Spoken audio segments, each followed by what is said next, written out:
Welcome back to Truck Talk, everyone.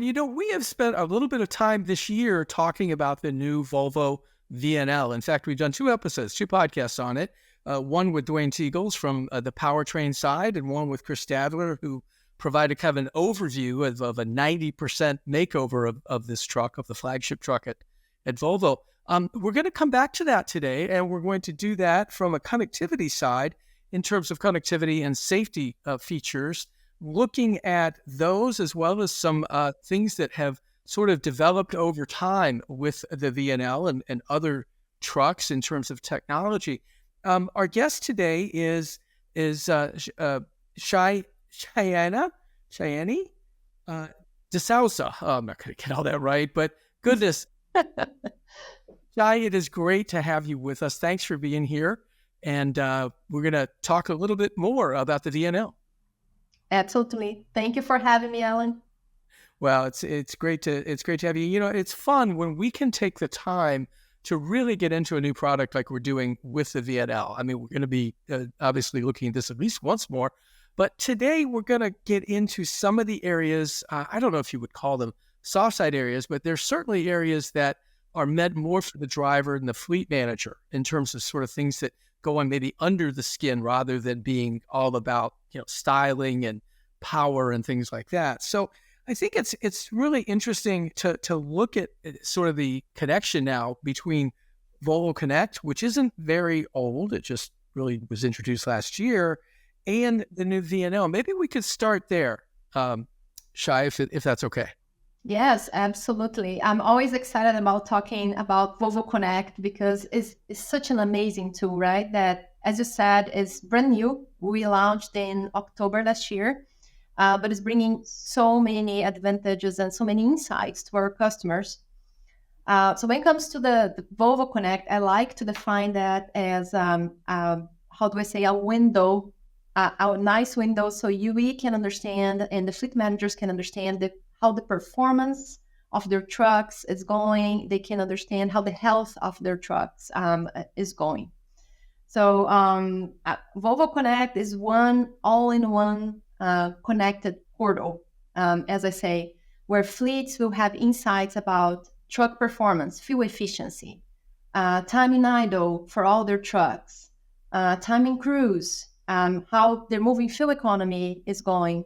They'll see safety reports, Alan, how much their drivers are using the seatbelt. Are they wearing the seatbelt if they're not? And that's a great opportunity for the fleets to help their drivers, coach their drivers, and make good decisions based on all this data that's available out there. Well, it's really interesting that you need to sort of look at the safety sides of things, because you have a lot of third parties that offer some of these things, whether it's, forward facing or rear facing cameras, whether it's reporting back to, sort of the dispatcher, what the behaviors are. Yeah. Do these necessarily coexist, or does one like Volvo Connect replace a lot of that? How does that figure?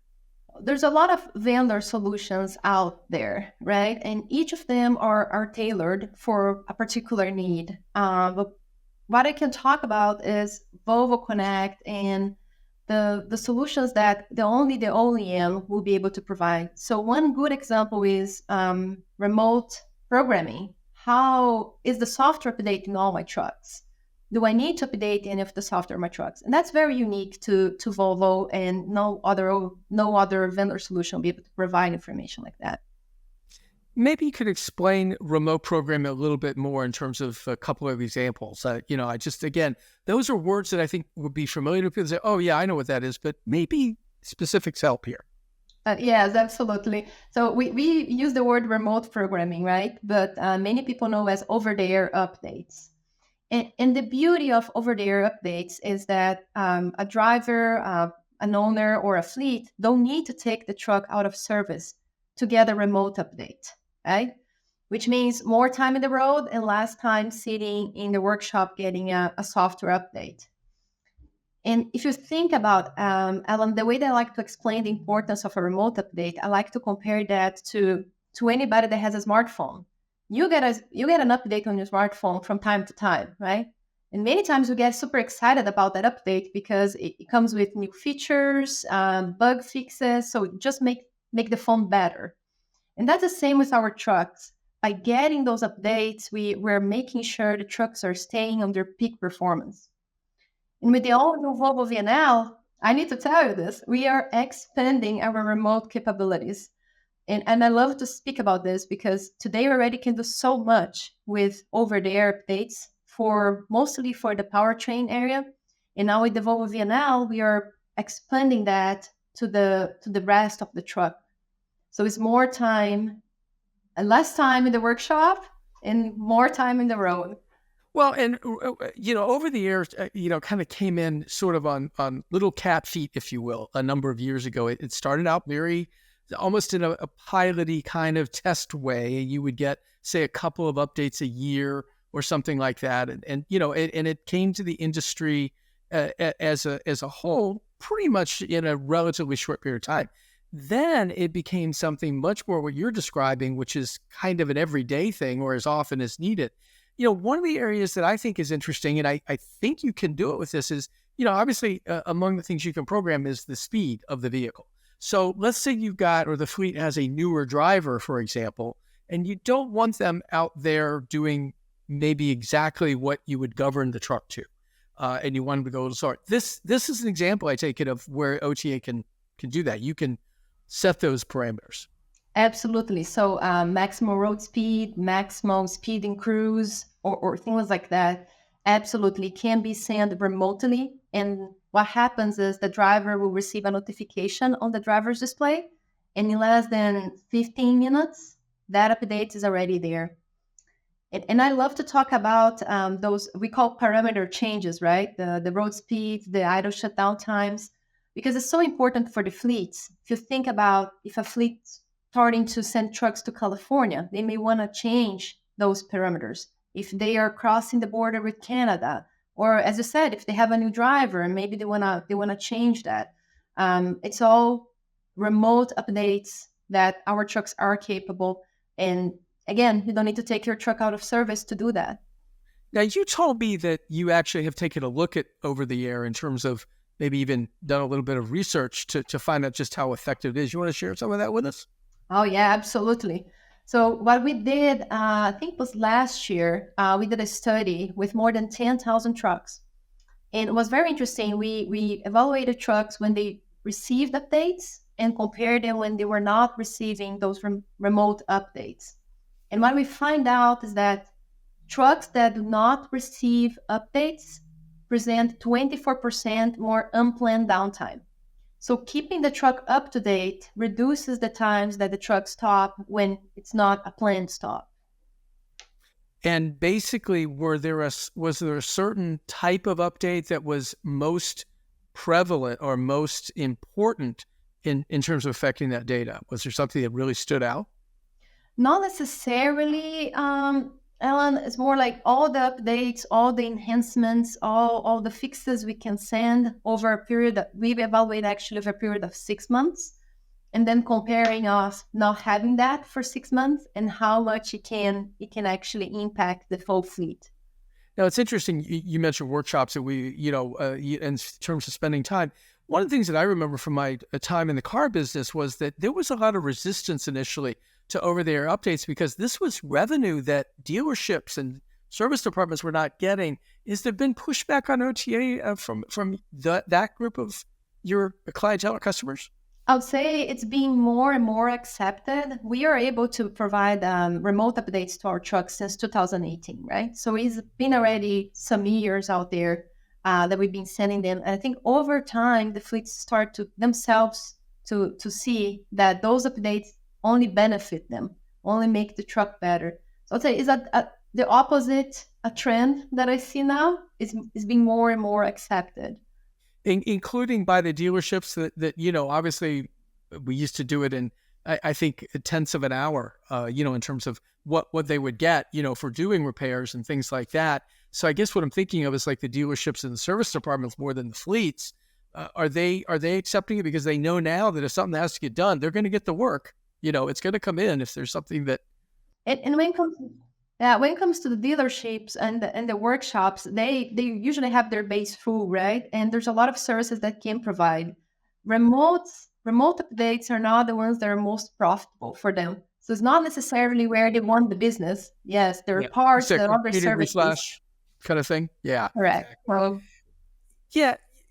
Shay, I want to back up for just a minute. I think your background is very interesting. You started out in Brazil as a chassis engineer in your career at Volvo. We won't say how many years because I don't think you're happy with that in terms of company. But you've been around for a little while, and you actually grew up and worked on this program on the new VNL from the start.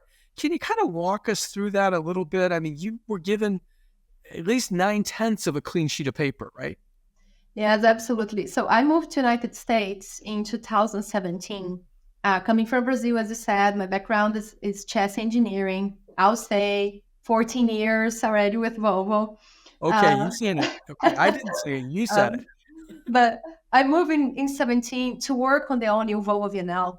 And at that point, this truck was a concept, right? There was a lot that we knew we wanted to do in this project. So what we started doing, we started to invite dealers, customers, drivers into Greensboro, where office is, and bring them and ask what can we do to make the VNL that we have today even better. And throughout the years, we got all that input and we developed this to be the beautiful truck that you see in the road now. And Aero and some of the things like iShift and things that have, sort of stood out as markers along the path for the VNL. You use the term sort of, everything, I think what you actually called it is that, the truck that changes everything or designed to change everything. That's a nice term, but again, I'm going to ask you to unpack it. Designed to change everything means what to you? So this truck is 90% new, right? So when we looked at everything in this truck concerning connectivity, how can we embed more connectivity in there? We look at serviceability. What are the new features we can add for our customers that will help them with better serviceability? And you to think of, Alan, this is a completely new redesign of the cab for better fuel efficiency. As you mentioned, the Aero is a completely redesign of our software inside the trucks to bring better fuel efficiency, to bring better fuel economy for our customers. So for me, design to change everything. When I look, I've been here since 17, looking at a piece of paper and now looking at this beautiful truck. We look at everything, all the areas in the truck where we could make it better. Well, one of the things, I don't know that it's exactly your area, but I suspect it has some impact, and that is going to a 24-volt electrical system, which Yes. allows for a lot more, maybe not connectivity, but certainly efficiency in certain areas. Do you have any sort of, does your work lay over that in some way? So the 24-volt system is a great way to bring less heat, right? Less amperage, less current into the whole electrical system, which means you'll have less heat, which means the components will last longer. So it's more and brings also more reliability. What I like to mention about the 24-volt system always is the new, how do I say, the improvements on making it easier to make diagnostics on this new system. So we relooked the electrical architecture. So instead of having like one full harness going from front back, if you imagine your Christmas lights, right? One bulb goes out. Never a pleasant thing, by the way, Christmas right? lights. And then you are like spending how many hours there trying to find which bulb, right? So now it's kind of like the same idea that we bring to the new VNL. Instead of having like one giant string of lights and having to diagnose that from front to back, let's break in smaller sessions and make it easier to do diagnostics on it. That's another advantage, not necessarily of the 24-volt system, but the advantage of redesigning this truck from the ground up. Mm-hmm. So you can isolate issues much easier, I think, is sort of what you're saying in terms of, Absolutely. yeah, you don't have to look at absolutely everything. I know that's true. I mean, Dwayne mentioned that in the powertrain that, you can look at certain aspects. You don't have to look at everything to find where there might be an issue. You mentioned, I don't think you mentioned it yet, but I want you to talk about the My Volvo app, the MyTruck app, excuse me. I want you to talk a little bit about that and why that matters. Everybody's got apps, right? I mean, we all have apps. And, when you were talking about updating, I was thinking that, what I like about my Apple phone is that it does it at night. It'll tell me it's all day, it's going to do it. And then when I go to sleep, it'll do it, which is great. Now, that's not quite the same thing, but tell us a little bit about the MyTruck app. Yeah. So the MyTruck app is like, imagine you probably have an app to interact with your car, right, Alan? Or many CarPlay, yes. Yeah. So many people have that, and now is the same thing for our drivers. We know there's a new generation of drivers out there, and even me, considering me, I love to have remote access to everything I can possibly have, right? The same with MyTruck app. So now that app is starting with a lot of nice features for our drivers. They can see how much range they have even before they get into the truck. They can see oil, engine oil level. They can see coolant levels, any information about washer fluid that's low, light malfunctioning, anything that's happening in the truck. And my favorite feature inside MyTruck app is actually the climate control. So I can actually start the climate on my truck even before I get there. And this is something I use a lot on my car, right? Because I know in Greensboro, many people think it doesn't get that cold, but I'm Brazilian, it's always cold for me here in the winter. And it's very nice that I have that app that I can start the climate at my car when I get there. It's warm, it's cozy, right? So I can drive to work. It's the same with MyTruck app. Now our drivers will have the same comfort. Well, and I know from living in Greensboro as a very young person for a few years that there are ice storms in February, especially there. And so I'm sure you're right about the cold and, being able to, sort of preheat your environment, if you will. I'm wondering in terms of the app, you also have something new called eCall, which is not a 911 call, but what is it? It's actually a 911 call. It's a brand new feature. So the way that it works, if in the case of a rollover or an airbag deployment, an automatic call will be placed for 911. And we also give the drivers the option to have also a button on the dash, a switch, when they can initiate that call by themselves if they need any help or anything. Most drivers, I'm sure, today carry a cell phone. Obviously, the app is for that. And I guess I'm thinking that some of the things you mentioned really are sort of the, pre-trip inspection kind of things that you would do anyway, right? Yeah. So it's now on the app? That what we can do with the app, which is pretty interesting, is look at certain aspects of your pre-trip, right? Such as are all my lights working? Even before you get in your truck. So think your driver is sitting in a hotel for a night, or tomorrow no is going to get truck 1, 2, 3. You can already look at that and say, whoosh, I have a malfunctioning here. Coolant levels, washer fluid levels, oil, as I said, DAF levels. So all that already is a good start for a pre-trip, right? Even before you get into your truck. Right. That's what I was thinking. I mean, the things you were ticking off are the things they would be checking manually anyway, right? I mean, correct. And being that the VNL is a sleeper cab, I'm sure there are nights that the drivers will spend in a hotel just to get a break. But with a sleeper, you're living with that truck all the time, and maybe it's a little easy to forget some things sometimes. So does the app sort of go through a progression? Is that what happens of these different things, and you just sort of check them off? It provides you the information, but that's a very good idea, maybe to implement, have a progression going on there. I like that, Alan. Yeah, you keep making the truck better. I'm just trying to help. Okay. Yes, absolutely. Yeah. So the eCall really is a 911 call. I mean, I remember OnStar, which of course was, pioneered by General Motors back in the 90s, and it was a safety system first and foremost. I mean, it ultimately grew into other things, but the idea was that it was to, be there if you couldn't respond, or even if you could, I guess. I mean, the VNL is a beautiful truck. There's no question about that, and I've kind of gotten used to watching the commercial that shows 4 of them kind of spread out, which is really cool. But I guess I'm wondering, from that perspective, we're talking about, Uptime Care and Volvo Connect and MyTruck app. Are these collectively the kinds of things that, sort of give you an opportunity to maybe conquest business, if you will? I think it should for sure, because it brings so many advantages to the fleet, right? And it's more reliability for the customer, it's more reliability, peace of mind for the driver as well, to know that all this information, all this data is being transmitted from the truck and is getting to the fleet. So it's the real way, right? Where the fleets can support their drivers in a better way, giving them peace of mind, and making good decisions for their business.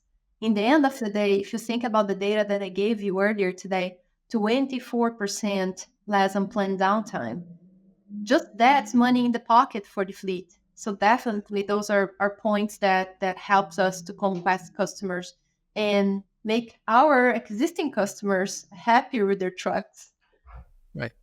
Well, Shai, this has been great. I really appreciate you giving us a little more insight into the VNL. You've lived with it, like you said, since 2017.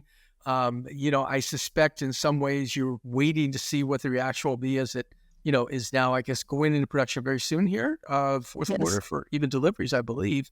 So, you're going to be getting the feedback of what people really think. I know you've got the early stuff, right? I mean, what the clinics tell you and things like that. But I really appreciate you taking the time to be with us, and we will keep watching the progress of the VNL. Beautiful. Thank you, Ella. Okay, thank you. Well, folks, we, it's interesting. Volvo just this week announced something that, while it doesn't pertain directly to the connectivity, it's pretty significant, because the push that the company has made towards electrification of its trucks and bringing zero emissions, they know that they can't get there overnight. And so they announced this week, and I thought it was fascinating, that they're going to start using basically heated vegetable oil, a form of renewable diesel, for what's called the first fill coming out of the factory. So they're going to reduce a fair amount of emissions immediately just by doing that. It's something that, will be interesting to see, because we saw a study this week that also suggested that, again, as an interim to electrification, we're going to need things that are going to, sort of make a difference along the way from an emissions perspective. So interesting note there. One other thing, guys, if you're not already signed up for the Future Supply Chain in Atlanta, the FreightWaves Future Supply Chain event, 2 days, June 4th and 5th in Atlanta, great opportunity to get signed up. You can go to freightwaves.com and you'll see the event there and an agenda. I think we're going to have a pretty interesting time down there. So, get your registration in. We're looking forward to seeing everybody there. For me, that's it for this week. Thanks very much for watching, and we'll see you next time.